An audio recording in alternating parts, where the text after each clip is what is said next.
السلام علیکم ورحمۃ اللہ وبرکاتہ۔ بھائیو، آج میں آپ کے گاؤں میں صبری پور میں اس لیے حاضر ہوا ہوں کہ میرے جو دوست تھے بہت پرانے، حافظ فرقان صاحب، ان کا سنیچر کے دن انتقال ہو گیا اور اتوار کی صبح انہیں دفن کیا گیا۔ میں یہاں تھا نہیں موجود، میں دلی تھا، اور ان کے دفن سے 2 گھنٹے پہلے ہی ان کے بچے کا میرے پاس فون آیا، 3 گھنٹے پہلے۔ یہ ممکن نہیں تھا کہ میں ان کے جنازے میں حاضر ہو جاتا، تو اپنا کام کل نمٹا کے پھر میں آج مجھے رات کو آنا تھا، لیکن میں نے آج صبح کی ٹرین پکڑ کے اور سیدھا ٹرین سے اتر کے کپڑے بدل کے گھر سے اور یہاں آیا ہوں۔ یہ میرے بہت پرانے ساتھی تھے اور بہت مخلص ساتھیوں میں سے تھے، بہت محبت کرنے والے۔ آپ کو میں بتا نہیں سکتا کہ مجھے اندر سے کتنا بڑا نقصان محسوس ہو رہا ہے، لیکن کل نفس ذائقۃ الموت، یہ آپ کو اندازہ ہے کہ تمام نفس جو ہیں انہیں موت کا مزہ چکھنا ہے، اللہ کی طرف سے ہے معاملہ۔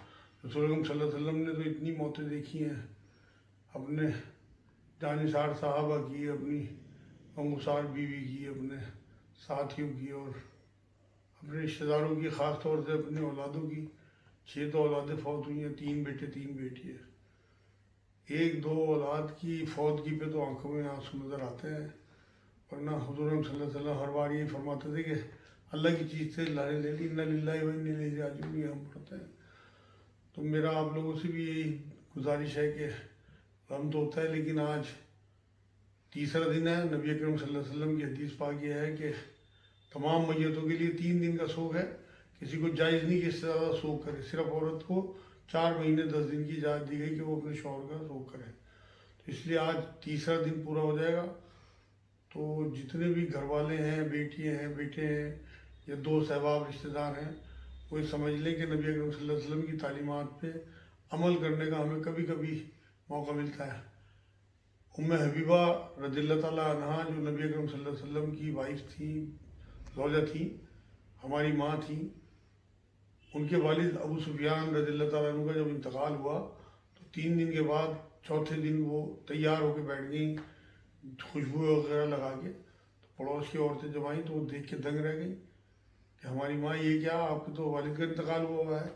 تو انہوں نے یہی بات فرمائی کہ کیا تمہیں تعلیمات حضور کی نہیں پتہ کہ نبی اکرم صلی اللہ علیہ وسلم نے یہ بات فرمائی ہے کہ تمام میتوں کے لیے 3 دن کا سوگ ہے۔ اور آپ سے بھی میری یہی ریکویسٹ ہے کہ آج 3 دن پورے ہو گئے، اپنے کاموں میں لگیں، اپنے جو بیٹیاں ہیں، بہنیں ہیں، ان کی یا جو بھی رشتہ دار ہیں، اپنے شوہروں کو، اپنے بچوں کو دیکھیں، ان کی تربیت کی طرف دھیان دیں، اور حافظ جی کے لیے دعائیں مغفرت کریں۔ وہ الحمدللہ اتنے نیک آدمی تھے، انشاءاللہ ان کی مغفرت اللہ نے کر دی ہوگی۔ اب تو درجہ بلندی کا معاملہ ہے، اور میں بھی دعا کروں گا، آپ لوگ بھی دعا کریں، تحفے بھیجیں پڑھ پڑھ کے، جس سے کہ ان کی روح کو وہاں سکون ہو اور ان کی درجہ بلندی ہو۔ تو آپ لوگ جو ہے وہ نبی اکرم صلی اللہ علیہ وسلم کی تعلیمات پہ چلتے ہوئے آج اپنے کاموں میں لگ جائیں، شام سے ہی، جب ان کا انتقال ہوا تھا 3 دن پورے ہونے کے بعد۔ بس یہ مجھے تھوڑی سی بات آپ لوگوں سے کرنی تھی، باقی تھوڑی سی بات میں ان کی بچیوں سے، عورتوں سے بھی کروں گا انشاءاللہ۔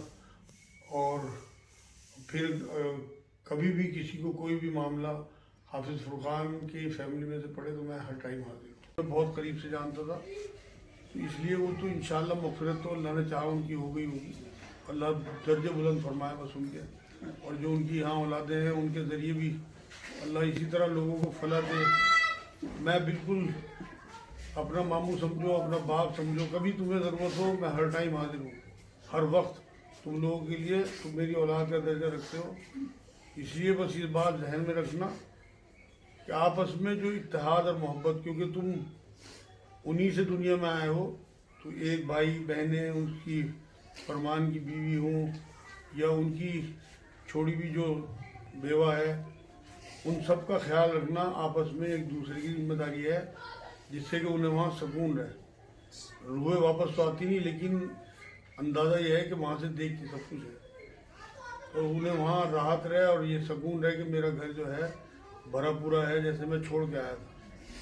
موت کا مطلب تو ہر روح کو چکھنا ہے، قرآن کی آیت ہے۔ وقت بھی ہر ایک کا پہلے اور بعد آنے والا ہے۔ ان کی والدہ بھی زندہ ہے، مجھے پتہ ہے اس بات کا، جس دن انتقال ان کا ہوا اس سے 2 دن پہلے وہ میرے پاس سے ہو کے آئے تھے، بلکہ اشارہ دے رہے تھے کہ میری والدہ بہت زیادہ اس ٹائم پریشانی میں ہے، آپ دعا کر دو. تو یہ تو پتہ ہی نہیں تھا انہیں کہ میں ہی پہلے چلا جاؤں گا. یہ تو اللہ کو پتہ ہے کب کسے بلا لینا ہے. تو اس لیے اب وہاں ان کی معاملے جو ہیں اللہ کرے آسان ہوں. تو اس لیے بہت زیادہ ہائے توبہ مچانا، رونا دھونا، اس سے اس روح کو نقصان ہوتا ہے یا اس روح کو پریشانی ہوتی ہے جو روح یہ نہ چاہتی ہو کہ میرے گھر میں رونا دھونا ہو.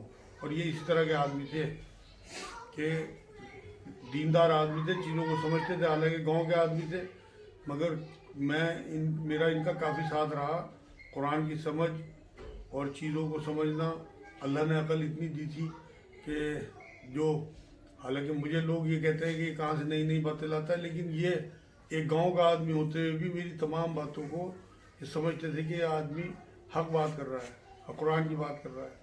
تو اس لیے اپنے والد کا جو تمہارا ادب و احترام ہے وہ یہ ہوگا کہ جو ان کے یار دوست یا ان کے رشتہ دار ہیں ان سے اسی طرح کا تعلق بنائے رکھنا، یہی ان کا حق ادا کرنا ہے. نبی کی حدیث سے یہ بات معلوم ہوتی ہے.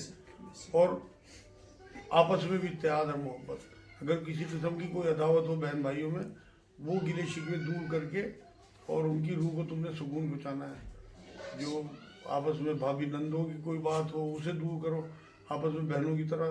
اسی طرح جو ان کی بیوہ ہے اس کا بہت خیال کرو. انہیں بہت محبت تھی اس کی، ہر بار اپنی دوائی کے ساتھ اس کی دوائی ضرور لاتے تھے، بہت خیال کرتے تھے. تو وہ بات الگ ہے کہ تمہاری سگی ماں نہ ہو، لیکن جب تمہارے والد کی بیوی ہے تو تمہاری ماں کا ہی درجہ رکھتی ہے. اور بہت اچھی عورت ہے، میرے پاس آئی بھی ہے وہ. اللہ پاک اسے بھی سکون دے اور باقی کی زندگی اس کی آسان ہو اور تم لوگوں کی سب کی آسان ہو. میں ہر وقت حاضر ہوں بیٹی ہوں تمہارے سے جو میں بات کہہ کے جا رہا، کیونکہ میں زبانی جمع خرچ والا آدمی نہیں ہوں. میرا دل جانتا ہے کہ میرے اوپر کیا بیتی، میرا ایسا ساتھی بھی چڑھ گیا، لیکن یہ تو روٹین ہے. جب اللہ کے رسول صلی اللہ علیہ وسلم کو اللہ نے بلا لیا تو ہم سب نے چلے جانا ہے. اس سے تو یہ ثابت کرنا ہے کہ کام ساری دنیا کا میں چلانے والا ہوں، کسی کی وجہ سے کوئی کام نہیں چلتا. تو بس جب اپنے نبی کو بلا لیا اس نے تو سب اپنے پیاروں کو وہ دھیرے دھیرے بلاتا ہی رہتا ہے، کبھی کوئی کبھی کوئی کبھی کوئی. تو اس لیے آج سے 3 دن پورے ہونے کے بعد اپنے کاموں میں لگو، اپنے شوہروں کو اپنے بچوں کو دیکھو. کبھی یاد آ جائے اپنے والد کی تو ان کے لیے دعائیں مغفرت کرو. اور حق بات سے کبھی پیچھے نہ ہٹنا، کیونکہ میں نے ایسے بہت کم لوگ دیکھے جیسے حافظ فرقان تھے کہ وہ بات حق کرتے تھے اور کبھی معاملات کے بڑے درست، کوئی لالچ میں نے نہیں دیکھا ان میں. آپ یقین کرو اتنا درد امت کا میں نے بہت کم لوگوں میں دیکھا. نبی اکرم صلی اللہ علیہ وسلم والا جو درد تھا نا، جو امت کے لیے وہ تڑپ تھی، وہ بہت کم لوگوں میں. اس کا ہلکا سا بھی جوش کسی میں آ جائے تو وہ ایسے لوگ ہی ہیں جیسے حافظ فرقان. وہ اس طرح سے بات کرتے تھے میرے سے، امت کے لوگوں کے لیے اس طرح سے ان کی مدد کے لیے میرے پاس آتے تھے کہ میں آپ کو بیان نہیں کر سکتا لفظوں میں. مطلب میرا دل جانتا ہے کہ میرے دل میں اس آدمی کی کتنی قیمت ہے. آپ خود دیکھو کہ حالانکہ وہ تو گاؤں کے اور ایک ان پڑھ آدمی تھے، اور پھر میں ان کے پیچھے بھاگا چلا رہا کہ ٹرین سے اترتے سیدھا یہاں، تو کوئی بات ہی تو ہوگی اس آدمی میں. میں اس لیے آپ لوگوں سے 2 منٹ کی بات کرنی تھی کہ آپس کی عداوتیں، آپس کی جو بھی کوئی خدا نہ خواستہ اگر ہو، اللہ نہ کرے تو ہو، اسے دور کر لینا میرے بیٹیوں. اور آپس میں بہت اتحاد اور محبت سے، فرمان بھی، تم لوگ بھی اور بچے بھی، سب بہت ایک دوسرے کا خیال کر کے اگر چلو گے تو انشاءاللہ ان کی روح کو وہاں بہت فائدہ ہوگا. بس باقی اللہ تمہیں صبر جمیل عطا فرمائے. میں بھی انشاءاللہ ضرور دعا کروں اللہ پاک تمہارے سب کام آسان فرمائے.